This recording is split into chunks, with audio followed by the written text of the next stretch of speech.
Hello, and welcome back to the Snooze Files. Tonight's quiet topic is bedtime. Not just sleep itself, but how bedtime has changed through time. What people wore to sleep, what they did before drifting off, and how they even defined a night's rest. So if you're ready to settle in, let's gently wander through the history of going to bed. Long before electric lights or alarm clocks, sleep followed the sun. In ancient Egypt, people slept on palm frond mats or low wooden beds with carved headrests instead of pillows.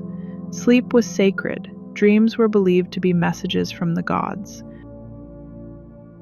The ancient Greeks and Romans also valued sleep, but viewed it more practically.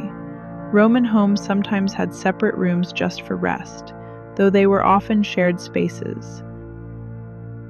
Interestingly, sleep was often broken up. People would wake up after a few hours, do a small chore or pray, then go back to bed. This is known today as segmented sleep, and it was completely normal. During medieval times, bedtime was more communal. Families, sometimes entire households, shared one large bed or slept in the same room. There wasn't much privacy. Children, servants, even guests might sleep in the same space. Beds were layered with straw mattresses, woolen blankets, and heavy curtains to keep out drafts. People often slept in their day clothes or undergarments, especially in winter. Before bed, families would sit by the fire, pray, or tell stories. Candles and oil lamps gave off soft, flickering light. Time moved slowly. Bedtime was flexible.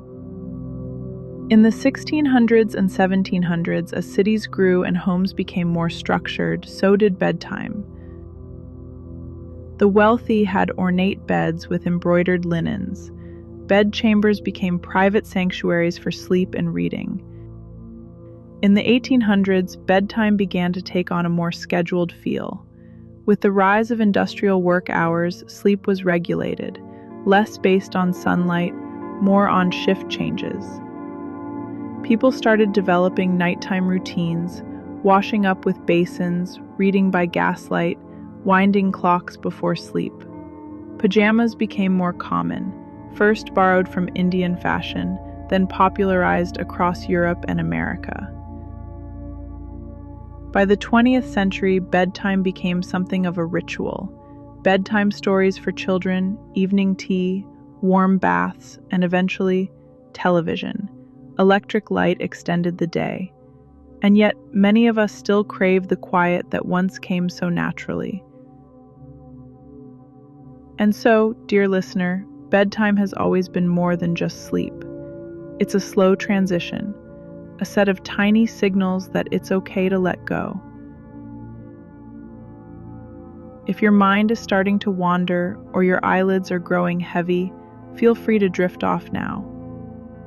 For more mundane mysteries and sleepy histories, subscribe to the Snooze Files and send me your suggestions for future episodes. Until then, sleep tight.